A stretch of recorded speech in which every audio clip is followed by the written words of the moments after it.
The following program is produced by the Tech Talk Radio Network.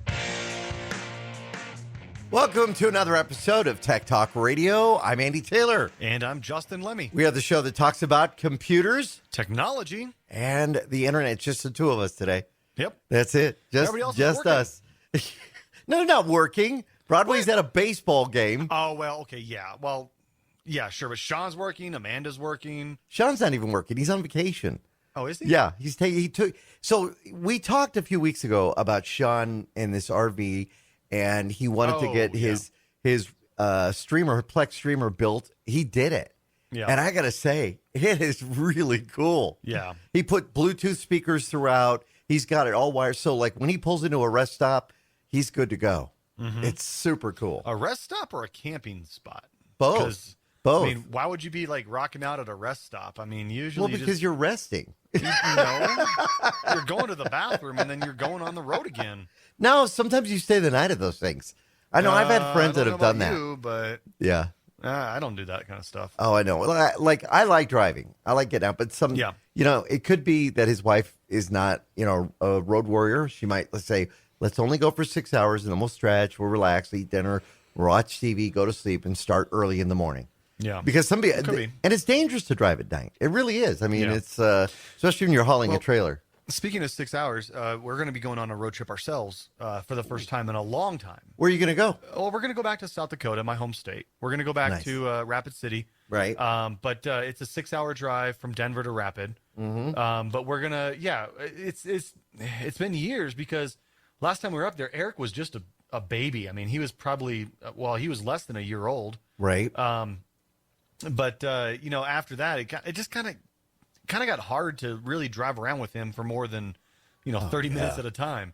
Yeah. So a road trip was kind of out of the question. But now that he's older, I'm thinking, if we leave around like noon, he can take a nap in the car for a few hours, and then we'll, by that time we'll be like somewhere in either Nebraska or Wyoming, and then we'll just give him the tablet. There you go, or the Switch, right? Well. Maybe. I don't know. I'll probably end up bringing it. Yeah, just in case. But yeah, we're gonna head up there in June. So like June 10th. That'd be cool. So the Thursday. Now it's not like driving through here in Arizona where it's just 100 degrees like the entire trip. I mean, you're gonna go up in elevation the whole bit, right? No, we're actually going to be going down in elevation, to be honest. Because, remember, Denver's the mile-high city. I forgot about that, yeah. Yeah, so everything else we're going to go is basically downhill. But on the way back, we're going to be climbing uphill the entire way. Yeah. You watch the gas gauge kind of go down. Yeah. Oh, the gas mileage going there is much better than it is coming back, now, do you use any of those apps? There's apps out there like Gas Buddy and stuff like that. Nah. That especially, they help out. They're supposed to help out with your mileage and planning your trip and the whole bit. No, I don't really care. I mean, no, I don't mean to sound pretentious or whatever, but I don't care what the gas prices are. Like, right. I'll just buy gas. Like, I don't, whatever. It is what it is. Yeah, but if you were on the East Coast a couple of weeks ago, you would have been. Oh yeah. That's different. That's a whole different story. Yeah, that whole thing. If you hadn't caught the news, there was a hack. It was a hack, yeah. From a group that was Dark Side. Yeah, Dark Side. They were holding different companies. They're doing that whole ransomware thing, where they encrypt your computer, and then you gotta give them so much money in Bitcoin to be able to unlock the contents of your computer. Otherwise, it'll be completely erased. Well, they didn't realize apparently that this was the major pipeline. The company that ran the major pipeline for the entire East Coast. Right.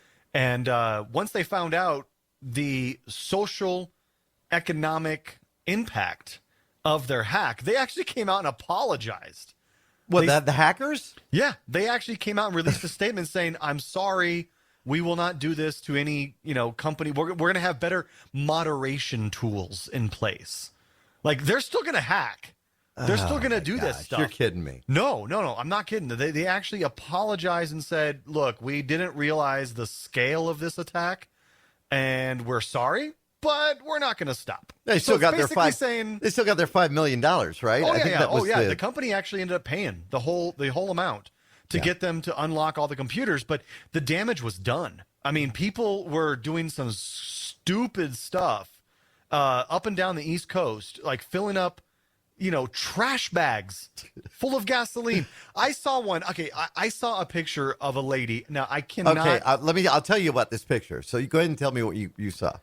I saw a lady trying to fill a porous laundry basket with gas. I'm talking about, the kind that literally does not hold any type of liquid at all. Right, because it's porous. I gotta say, I can't believe this is true. I cannot, for the life of me, think that people are this dumb to be able to think that you can put gasoline in a laundry basket. I think it was set up, but the picture made its rounds on the internet. People saying, "Oh my gosh, look at how stupid people are." This is why you have to be real careful about what you accept as reality on the internet, because there was a picture that I saw, and I even brought it up with a friend of mine that had a woman with I want to say like a Target bag or a plastic, big plastic bag, and she was filling the plastic bag with gasoline. Yeah. And right away, it was like, oh, my gosh, look what they're going through in the East Coast and the whole bit.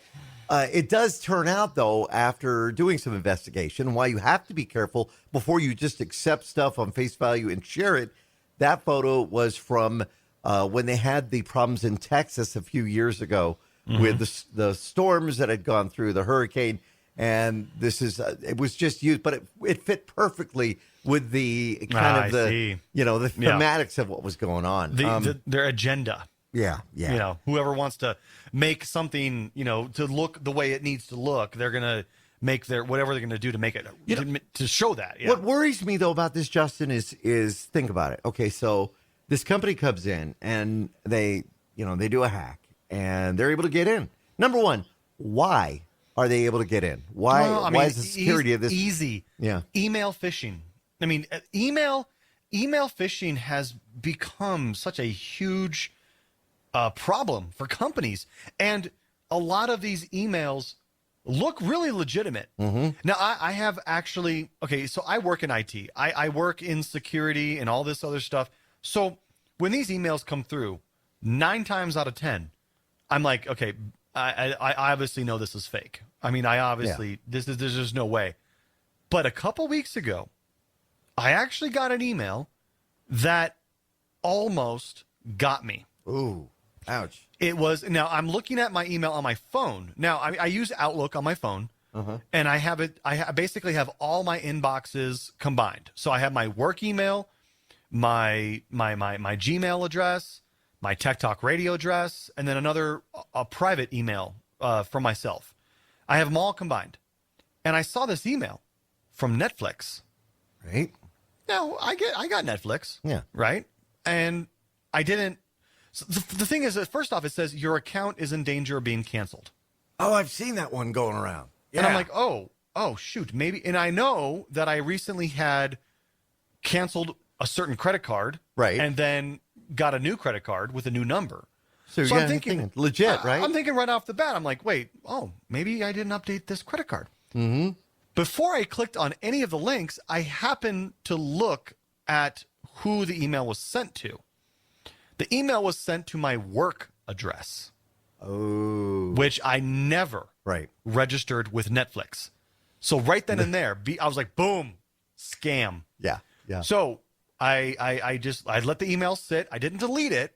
But what I did was when I got on my computer and I opened up my computer Outlook on my PC, my work PC, we have a spam or junk email reporting system, a phishing email reporting system. I can just click the email, click phishing, and then it sends it off to the security team for further review. Because it looks at basically all the headers that are coming in, the whole bit. Yeah. It looks legit. But it almost got me. And I sent it to the security team, and within 2 minutes, I got a call from the security manager. Says, "Hey, good job, good catch, right? No, good job. We sent that out." What? The security team to test sends to test, and he says there was a lot of people that clicked on that link, and when they click on the link, it actually takes you to a internal company website that says, look, you done screwed up. Yeah. Like, you should not be clicking on this link. But thankfully, I didn't click on it because I noticed that it was sent to my work address. But honestly, it almost got me. And sometimes you get those, like for Amazon, for example, and God, they look so good, right? Yeah. Then if you mouse over the email address, you'll see it, some kind of strange address, from maybe even a foreign country. Yeah. Or you may notice even it might say Amazon, or Amazon to be spelled differently, or two M's. Or Amazon could be a subdomain of it. So instead of Amazon.com, it could be Amazon.hackme.org. Yeah, exactly. It's very easy to fool. Now, do you think that people are better protected if they're using because let's face it, on our mobile devices, if we read email on our mobile devices, I don't really feel we have the same level of protection that we have when we're on our computers. If our computers are fully updated. But okay, well, no, okay, I see what you're saying, but let me preface this with like a different point of view on that. Your Outlook client, or even just whatever email client you're using on mobile, you have a real estate problem, right? You don't have all of the ability to view all of the different aspects of an email from a mobile device that you would on a computer screen, because your monitor's larger, there's more real estate, you can see other things. On a mobile, it's very compact. So that's how it got me initially. I was like, oh, my Amazon, okay, and thinking that, hey, my email accounts are combined, this is probably my thing, and then I'm like, well, let me just check who it's sent to for some reason, and boom, that's when I noticed it. But I think what you're trying to mention is the protection of the actual phone, because when you click on a link on a mobile device, a lot of mobile devices don't have antivirus software. They don't have all that other stuff. It's available. It's available. Sure, yeah. but nobody uses it on mobile. Yeah. But but the thing is also if you get your mobile phone hacked, it's also limited in what they can do. I think to a certain degree. If you get your mobile phone hacked and they can get access to your, your Apple account or your Gmail account, well, that's a whole nother story. Or even a Drive account where you store files. Yeah, that could give away. That could give away a lot. If you get, if your Gmail drive gets, leaked out, then sure. I mean, that can give out a lot of information there. So, but it's also the idea of spreading the info, because that's the whole thing.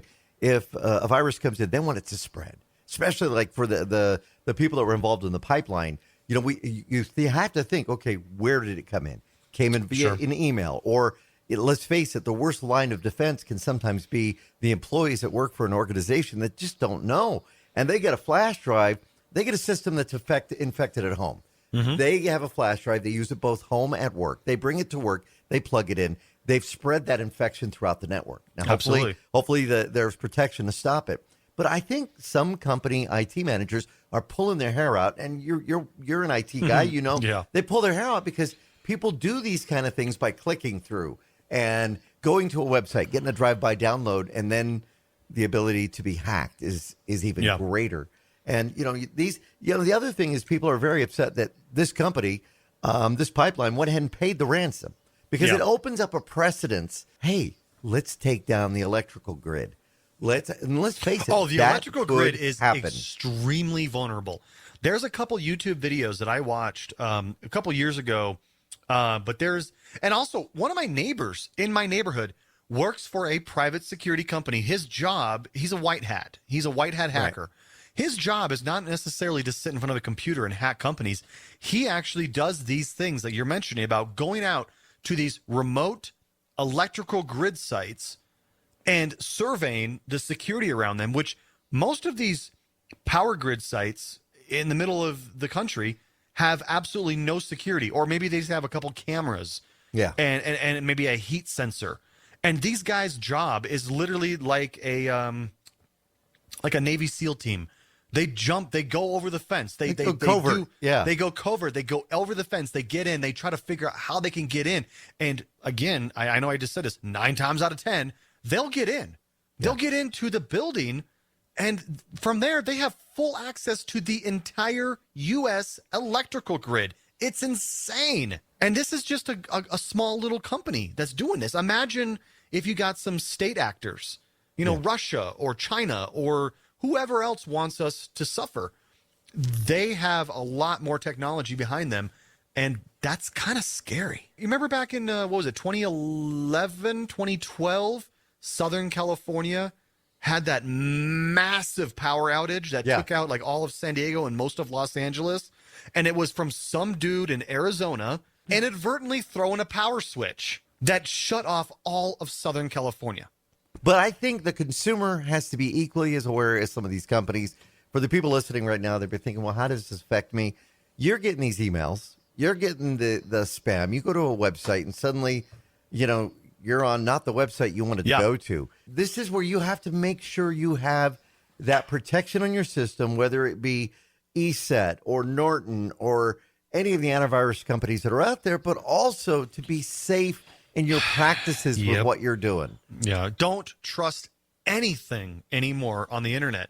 Yeah. Really, it's gotten so bad. And that goes with Facebook. Oh, my Lord. Facebook has become a haven for the fake profiles. Everybody is trying to get their name known by any means necessary, whether it be clickbait articles.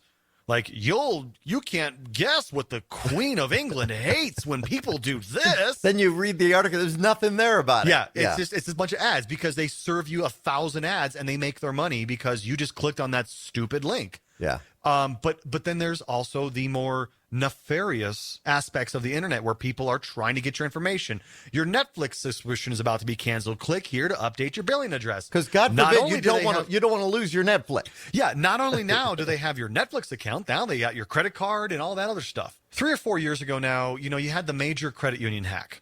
Yeah. With Equifax, they got hacked. What I did for myself was I put down a total 100% credit freeze on all my accounts. Yeah, some of the cards will offer that so you could do it across the board. Yeah, but the card is different than what I did. I went straight to the companies and said, from this point forward, nobody accesses my account for any reason. Right. I have a super long password made up of a bunch of different words. It's kind of one of those word generators or whatever. Right.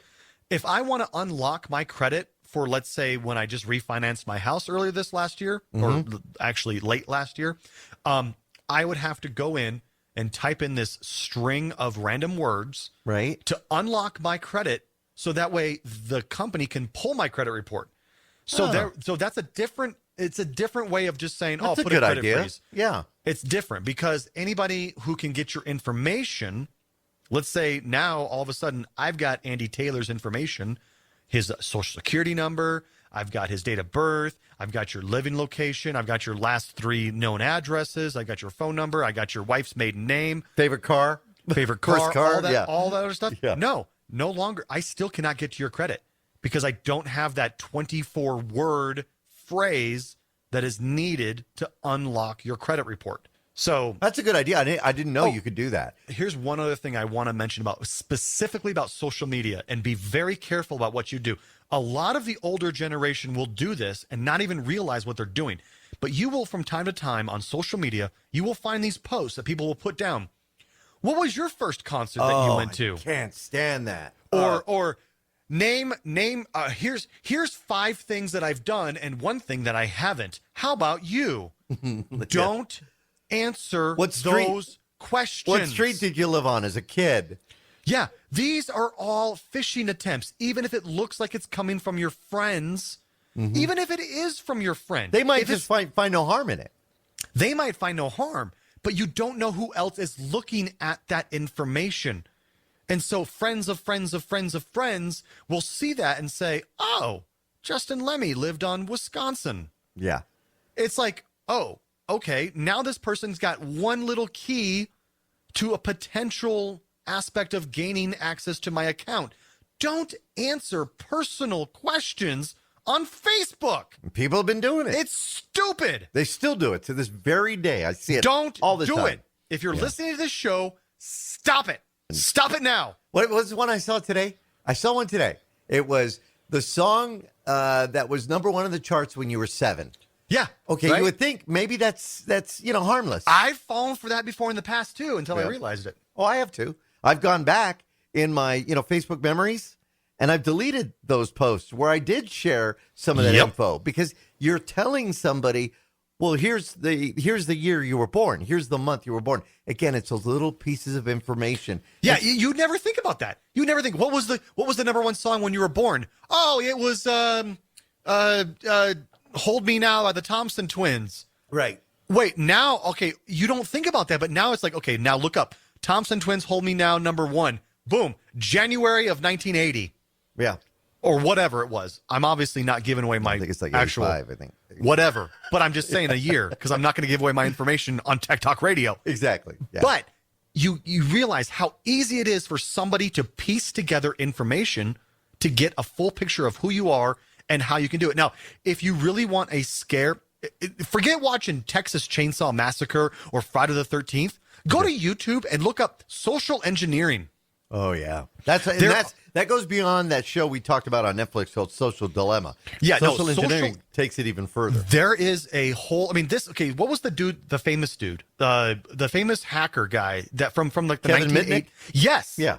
He was a social engineer. Yeah. He wasn't a hacker. He was a social engineer. He would do things like literally just walk into AT&T's headquarters and wear a fake badge and say, I'm here to look at something real quick. Right. And then he would just talk his way into where he needed to get. And then he would be there. That's social engineering, is just talking your way through things. That's what people are doing on social media. They're talking their way into getting your information.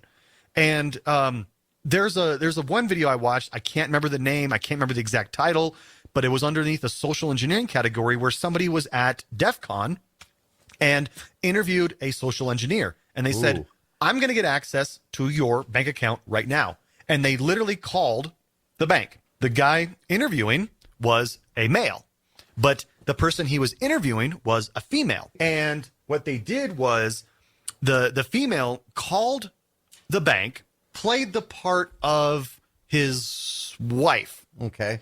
And said, my husband died and I don't know what's going on. And she was just putting on like the tears. I mean, just instantly, boom, crying on command. My husband just died last night. I don't know what to do. He's got his name on the account. And I mean, she was doing all of this. And the person on the other line was like, okay, ma'am, I'm sorry to hear that. I'll try to help you. Can you give me some information about him? And well, his name was, I don't know, whatever, Kevin or whatever, and then, she would kind of ask him, like, as she's on the phone, like, what's your last name? Because that's general information. Yeah. Oh, it's Kevin Johnson or whatever. And he's like, okay, do you happen to have any information about him? And she didn't have anything about him. But she's like, I'm so distraught right now. He was in a car accident and his wallet was destroyed. I don't have his card and he's got the only. Oh, my God. And she was doing a great job. And this guy was sitting there like, are you kidding me? And within 15 minutes, she had full access to his account. Wow. And she was like, can I go ahead and set up a transfer? And, what? Are you kidding me? Yeah. And the guy was doing that same face. He was like, what? Are you kidding me? And she was like, yes, I want to transfer all. She was testing. She was testing to see how far it could go. Right. And she's like, I want to transfer the money into my account because I know I have access to my own account now so I can take care of the family. And the guy was like, yes, ma'am, I can help you with that. What is your account number? And then at that point, they jumped in and said, all right, this was a fraud attempt. Hey, we're stopping this right now. I wonder if that guy still has his job. No. He stopped it himself and was like, hey, look, we're at DEF CON. We're literally trying to hack you guys right now. And this is me. Don't give her my information. I'm interviewing somebody. But it was that easy. It plays to people's emotions. And that's exactly what it's all about. We got to take a quick break. We come back. We're going to talk about a couple of product ideas that we both looked at. You've got something new coming up for the Nintendo Switch. So we'll do that with more of Tech Talk Radio. I'm Andy Taylor. I'm Justin Lemmy. Find us on the web at techtalkradio.com. We'll be right back. Welcome back to Tech Talk Radio. I'm Justin Lemmy. I'm Andy Taylor. So you've been playing around with a little VR stuff. And I really, I was in the store the other day and I was trying to think, maybe I want to get something to show for TV. And I was looking at the Oculus and I thought, that would be kind of cool.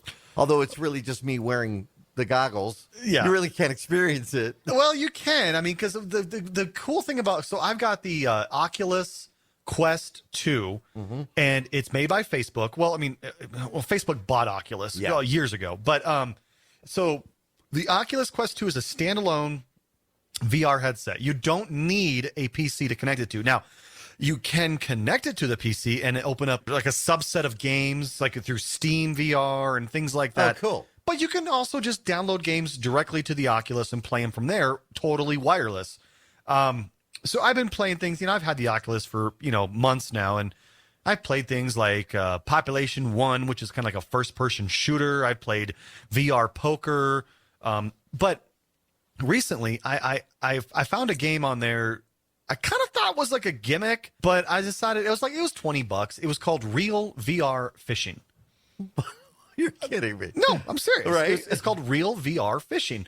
And I was like, okay, I'll give it a shot. It is fantastic. What do you do in it? Fish. But you can do that in real life. Sure. But you just go and you find a creek and you go and stand in it. Yep. And you pick a rod and reel and you fish. Yep, pretty much it. Yep. But here's the thing. No, that's it. It's super basic. It is super basic.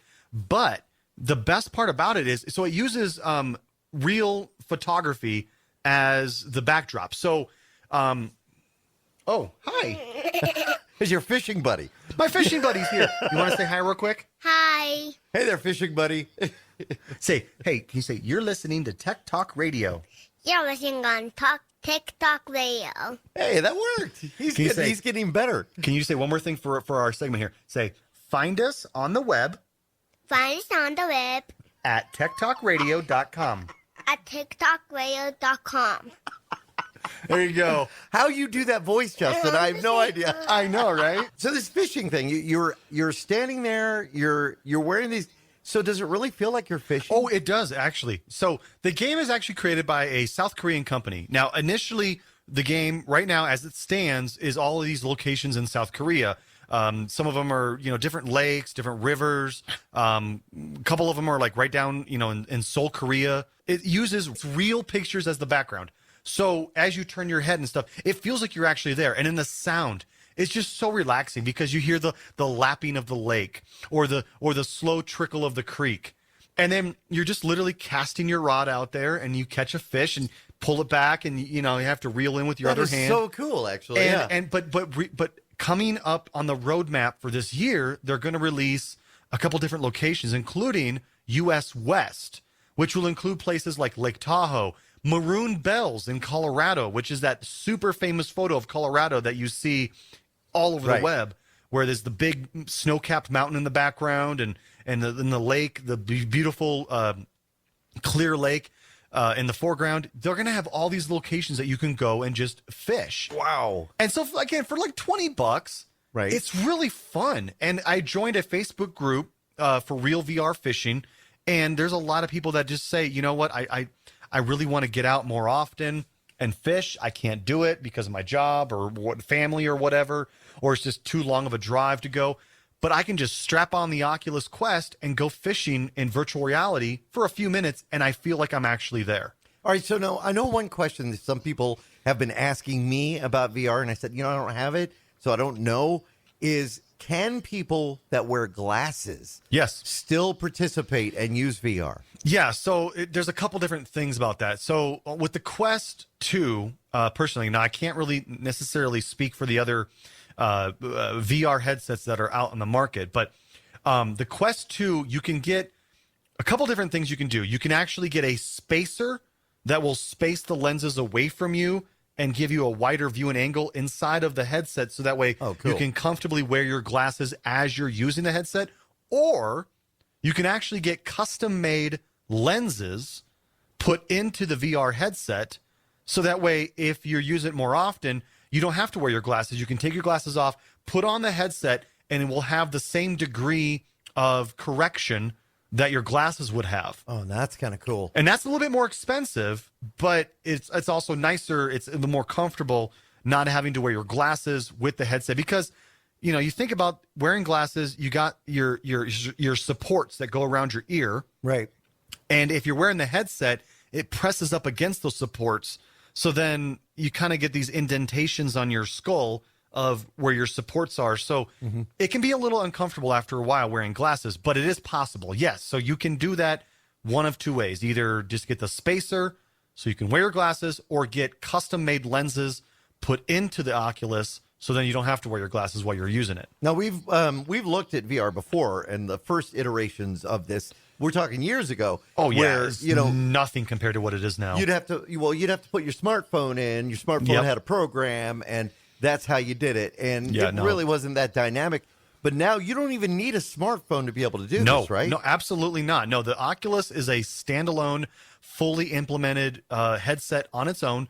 The battery lasts, depends on what you're playing. I mean, if you're playing a very graphically intensive game, you're probably looking at maybe 2 hours or so out of battery, which, to be honest, that's about enough for a session. I mean, you don't want to be playing VR for 8 hours a day because it will mess up your vision eventually if you're playing that often. But 1 or 2 hours, it'll sit. There's another game that I'm actually playing too on the Oculus, and I absolutely love this. But think about 1980s, 1990s Dungeons and Dragons with a tabletop, right? Oh, wow. So remember the old style, before you had the books and pens, you still had the books and pens, but everything was laid out in a dungeon on a tabletop where you had to move your characters around physically, 1 square at a time, and then the dungeon master would move the monsters. There's a new game just like that. It's called Demeo. Right. Demeo. And it is an old school Dungeons and Dragons style tabletop simulation. And the best part about it is literally set in a basement that looks like from Stranger Things. That's awesome. So you've got the old Commodore 64 in the corner. You've got posters on the wall from 80s metal bands. You've got the old Pepsi cans sitting in the corner, Mountain Dew, Doritos bags. I mean, all these things are around you.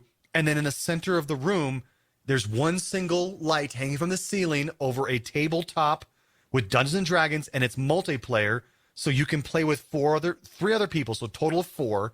And you're literally going through a dungeon and trying to complete this dungeon. That is fantastic. I'm wondering, do you think they're ever going to do this? So, like, one of the popular games out there, Cards Against Humanity, or even, Monopoly, still very popular game. Have this whereas, I'm sitting here in Green Valley, and I've got my Oculus on, and you're there in Denver, that you could be wearing, and we could actually play these games together. And you could bring in family members. Mm-hmm. And so it would look like you're really all sitting there playing a game. Absolutely. That's 100%. Awesome. That's 100%. Awesome. Now, here's the thing is, so you've heard of the movie or the book, Ready Player One, correct? Yes. Yeah. That is, in my opinion, and a lot of other people's opinions too, that is the ultimate goal of what Facebook is trying to do with Oculus. They are trying to create, and I think they called it Horizon, I want to say. Right. Is their project. They're trying to create an entire new world that you can go visit with your Oculus headset. So you can put on this Oculus headset. Remember that old game Second Life? Yeah, I remember that. It was kind of like The Sims. Yeah. But you could create this character and you could have a second life and do it all. Well, it's kind of like that. It's a little bit more like Ready Player One because it's going to be in first person, where you can go visit your friends' virtual houses and hang out with your friends' virtual avatars and have parties and go on adventures together in VR. I know they've talked about doing this with golf. Like you go out I already and play have golf. Yeah, I have. Yeah, I've there's an app for that too. There's a golf simulation app on the Oculus.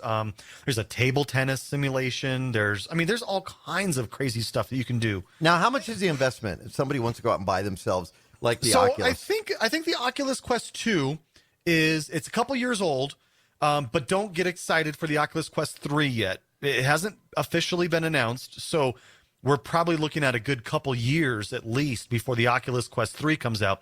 So for right now, you can buy the Oculus Quest 2. I want to say it's $299. Nice. And that's not that really, bad. Yeah. it's about the same price as like an Xbox. But it's really, really cool. And again, you can only play it for a couple hours, and that's fine because you need to take a break. But what you can do with this, and okay, for those of you out there listening, like, well, I don't play games. I don't do that kind of stuff. There's all these experiences you can have. You can go ride roller coasters. You can go on a hiking expedition up Mount Everest. I've heard in VR. The Colosseum. You can go visit the Colosseum. Yep. You can go visit all of these famous landmarks in full 3D, 360-degree VR.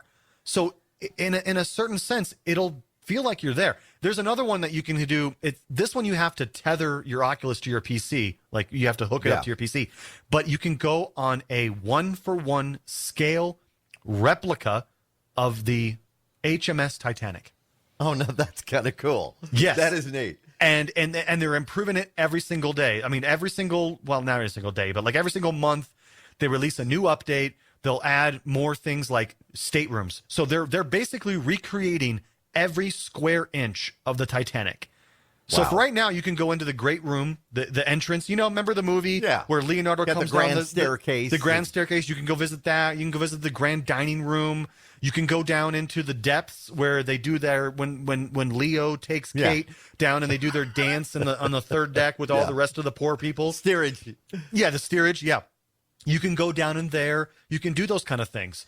But they're going to eventually recreate every square inch of the Titanic. So if you ever wanted to go see what the Titanic would have looked like in its heyday in VR and actually feel like you're there, that's a really cool app. That would be something to experience. Now, all of this is all put together with artists that work tirelessly to create those elements. One of the companies that makes it possible to do all of this stuff is Wacom. Wacom has all kinds of tablets available, from the Cintiq, which you draw right on the screen, to a tablet you can have. We've got standing by a good friend of the show, Doug Little, who's going to talk to us about some of their newer products that are actually geared at Chromebook users, so that education can now be using these Wacom tablets to get the most out of it. So we'll talk with Doug. We'll take a quick break, come back, and then at the end of the show, we'll have our website of the week for you. We'll be back with more of Tech Talk Radio. I'm Andy Taylor. I'm Justin Lemmy. Find us on Facebook, facebook.com/Tech Talkers. We promise we're not going to try to take your info. Welcome back to Tech Talk Radio. I'm Andy Taylor, and I got to say, it's so good to talk to one of our dear old friends. I don't mean old like, age-wise. Senior Public Relations Manager Doug Little from Wacom is with us on the line. Doug, it's always great to talk to you. Andy, it's been forever, and I'm so glad you contacted us to let us know we'd be on your show. This is fabulous. Let's talk about Wacom. Tell you what, there's so many great things. Now, for those listeners that don't know maybe what Wacom is all about, can you give us a rundown about the company? Sure. Well, Wacom has been around for a very long time in the high-tech world. We were founded in 1983 in Tokyo, Japan, and our headquarters is still in Tokyo. And Wacom comes from the word Wa for harmony and Com for computer. So harmony between human and technology, that's our mantra. We've been around for a long time, and it's just a great company to work for, and we do so many great things for people. You really do. You provide solutions for not only photographers, digital artists, those that just want to create, to want to explore, and with so many people now getting into technology and finding all the many different things that they can do, Wacom has made it certainly possible with so many different options when it comes to drawing tablets. So over the years, we've looked at Bamboo, we've looked at Intuos, some of the different products within that line. I mean, they've certainly come a long way since 1983, since, Wacom has been creating technology for computer users. Our first foray into tablets was actually to help the CAD world and blueprints, and obviously to recognize Japanese characters, too. So that was one way to get Japanese characters written down very easily. Well, when programs like Mac Paint and Fractal Design, which is now Corel Painter, came about in the late 80s, early 90s, people discovered that, oh, my goodness, you can use a Wacom tablet to create art and design. And that's when we really took off, was kind of late 80s, early 90s, and we haven't looked back since. Well, I've used the Wacom products with software from Corel, Aldus, going way back, Adobe, and it just seems like there's a growing number of software manufacturers that are utilizing the ability to work with a drawing tablet into the workflow. We're always, working with software developers on new products. And, obviously hardware can't function without good software. And now there are literally hundreds of pressure-sensitive applications that can take a Wacom pen and just make great art and design with it, from, Adobe to Corel to all the programs from Autodesk. And, we're talking industrial design, we're talking animation, game development. All these products are used just great to see. For anybody listening that's never seen the Wacom product, definitely take a look at their website. But let me kind of paint a picture. That's kind of cool. And that's without a tablet. But the idea is, if you've tried to draw on your computer using a mouse, forget it. I mean, it's just too difficult to do. But imagine having a tablet in front of you, and you can look at the tablet and look at the screen at the same time, and you have a pen, and that pen. There's a lot of technology in that pen. That pen can translate what you want to the screen and be able to draw something. So a lot of artists out there have always wondered, do I draw on paper and scan it? You actually get more of an experience when you're using a Wacom tablet. But the pens are pretty magical. Can you kind of tell us a little bit about just they're beyond just a point kind of interface? Yeah, Wacom was the first to develop electromagnetic resonance technology pen. So our pens literally have no batteries or no cords. So they never need to be plugged in, need to be charged. So actually the tablet surface emits a very weak radio wave that powers the pen. And that's how our pens work. So super natural, super intuitive. Our stuff, as you know, Andy, because I know you've tried it, is just like working with real paper. And as you said, we make opaque tablets which sit on your desk, but we also make interactive pen displays which are used by high-end professionals in industrial design, animation, game development, all that type of stuff, where you're literally drawing directly on screen. So that is even more natural, less cerebral gymnastics going on, and it's really, really cool to work. Yeah, I actually have some friends that work in the animation industry, and the Cintiq is just an amazing device that allows you to, draw on the screen. It's great. It's used in film. I mean, honestly, Wacom is one of those products that you can find in a household as well as a high-end multimedia production company. Yeah, absolutely, and that's super true. And that's one of the cool things about Wacom is we deal with pretty much everything out there. I mean, in your daily life, you probably, touch a few hundred things a day that were developed on a Wacom pen display or a pen tablet. So that's one of the things that makes it so cool working for Wacom. Now, there's a couple of new products that have been announced that, really caught my eye because you're really focusing on kind of education, the home user. One by Wacom, which is available in different sizes. And there is a very inexpensive small unit to get people started if they really want to, use this for remote learning or a classroom environment. How is the one by Wacom going to be used in these type of situations? Well, the one by Wacom is a neat little tablet, and it's about an 8-inch by 6-inch opaque tablet. So it sits on your desk and connects to your computer. And that computer can be either a Macintosh, a PC, or a Chromebook. Google just certified the one by Wacom with the Works with Chromebook certification. We are the first tablet to be certified by Google to function with Chromebook devices. So nice. About 70% of schools here in the United States use Chromebooks. It might be a little less than that, but that's a pretty close number, I think. And the pandemic especially has brought out a lot of remote learning initiatives, and kind of Wacom has helped out with that a great deal this past year. And so that's why we've done that. And it's been a great little tablet for the classroom, easy to connect, very simple to use, and teachers and students can get along with it just great.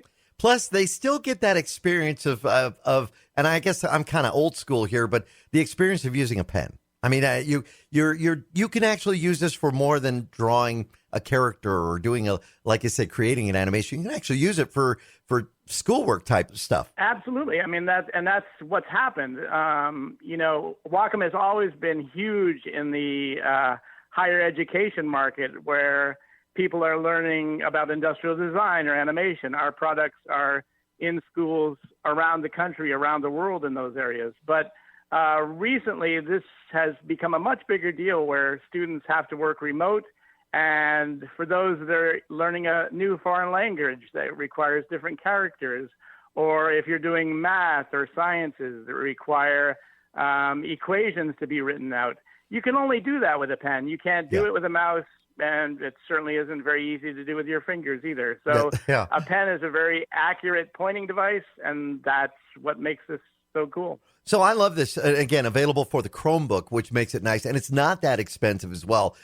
Now, what would be the difference between the one by Wacom and maybe the recently announced, and I love the Intuos line. I've got one, the Wacom Intuos S. What would be the difference between the two of them? We have several opaque tablets. So the one by Wacom is our least expensive, as you just mentioned. Mm-hmm. It also probably has the lesser of kind of feature sets. Right. It does have 2 buttons on the pen that you can customize if you'd like. Then you jump up to the Intuos, which has 4 express keys that can also be customized in our driver software. And then the Intuos also features wireless technology, so it doesn't need to be wired to your computer like the one by Wacom would. Right. And then we also have the Intuos Pro, which is more of a higher-end device for serious amateurs or professionals that are looking for something that has a little more pressure sensitivity and items that can help you with shortcuts and modifiers and things like that. So just allows you to work a little bit faster and easier. Now, with the pens itself and some of that customization, they're able to change brush sizes, the type of maybe brush that they would be using as they're drawing on the screen. They're able to do that all just by, pre-programming or even changing there, correct? Correct. So almost every software package offers some sort of customization. And yes, anytime you're using a Wacom device, it's super easy to customize the pen to do exactly what you want. And it's just a matter of getting used to the software program and understanding how it works. For the users that want to go ahead and say pick up the Intuos S, what software ships with that? That they get it, they look at it, and they go, okay, what do I do with it now? You do ship software so that they can start playing around with it and really kind of learning what all the many different things it can do. Sure, we do. Yep. So with the Intuos Small, which is our consumer tablet, that ships with Corel Painter Essentials 8, Corel Aftershot Pro 3, and then Clip Studio Paint Pro. Oh, cool. And those are 3-month free bundles. And then if you decide that you want to buy it from there, you can. And so it's a cool. nice little deal. Awesome. And now about learning the basics of this. Now, at some point, I'm sure, Doug, you got into this and you were like, okay, I need to learn how to do this. Is it a challenging process? Are there online courses? Are there lots of books available? Or, I've noticed on the website, though, I saw a lot of videos on the Wacom website, which I thought was pretty cool to help people get started. Yeah, sure. It's obviously the best way to get started with anything, as you well know, is to start to use it yourself. Nothing can replace getting down into the nitty-gritty of the tablet by just putting one on your desk and starting to use it. Because there is a learning curve to using a tablet. We have what's called absolute positioning on our tablet. So when your pen is up in the upper right-hand corner of your screen, for example, you'll know that your cursor is also pointing to that exact spot on the upper right-hand side of your screen as well. So that takes a little bit of getting used to. It's usually a couple of days. But once you get used to it, it's very easy. But as you said, there are things that you can do to learn more. Yes, we have tutorials on our website.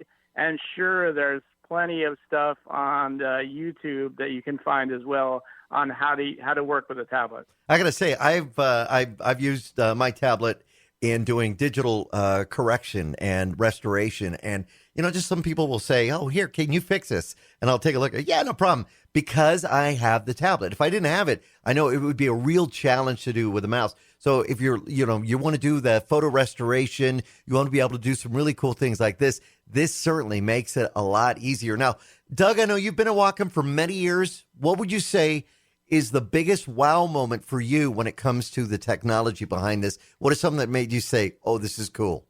Well, I think there's lots of things. A couple of them are introducing touch input onto a tablet along with pen input.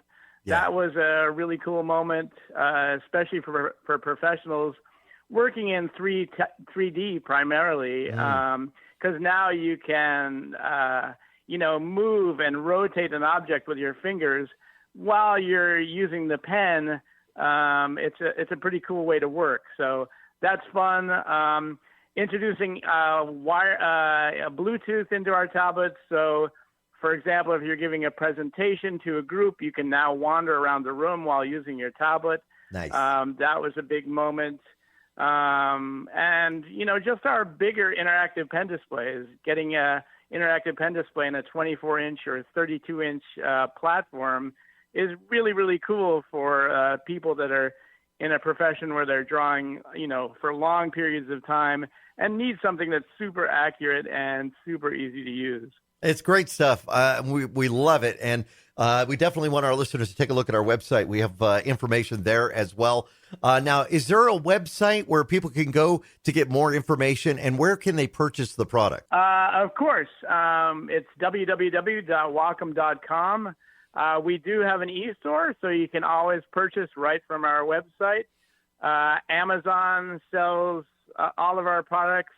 And if you're looking to go to a store to actually look and kind of play with one, you can go to Best Buy, Staples, and a few others around the country. But those are my primary recommendations. Very cool stuff, Doug. Hopefully we won't take too long to talk to each other again. But I tell you what, it's always great to talk to you. And I appreciate you coming on Tech Talk Radio. Thanks so much, Andy. It's been great. And yes, let's not wait this long again. Well, we'll take a quick break. We'll be back with more of Tech Talk Radio. You can find us on the web at techtalkradio.com. Tim Havelock, a.k.a. Darkness429. You can find me over at facebook.com/Darkness429. And you're listening to Tech Talk Radio. Welcome back to Tech Talk Radio. I'm Andy Taylor. I'm Justin Lemmy. So this last weekend, I went golfing for the first time this season. All right. I sucked. We haven't been on the course in a while. Well, yeah, I know, but I'm not that great. And so I started talking to a friend of mine. He's like, what is your handicap? I'm like, well, I don't know. I mean, I'm fully functional. And he's like, no, your golf handicap. Yeah. I was like, oh, golf. I don't know what my golf handicap is. He's like, you need to go check it out. Sign up for this website. It's called GHIN.com. It stands for Golf Handicap Information Network. Nice. It is sponsored by the USGA, the United States Golf Association. You go to GHIN.com and you can sign up for free. You put in your scores. So when you go out golfing, I think there's like 32,000 golf courses in their database. Right. You post what course you did and what your score was, your actual score, your gross score. Right. And then it will calculate for you. I think it's after 56 holes, it will calculate what your golf handicap is. Oh, very nice. So then you can go and play other people and be like, well, you're pretty good, but I've got a golf handicap of 20, so I shot par. That's awesome. All right, so that's GHIN.com. Yeah, it stands for the Golf Handicap Information Network, sponsored by the USGA. Well, that's it for this week's show. I want to thank Doug Little for coming on with us. We're working on something for next week's show. For those that are dealing with Parkinson's, how do you use a mouse? We'll have some solution we can tell you about. Be sure to find us on the web at techtalkradio.com. And on Twitter at techtalkradio.com. We'll see you next week.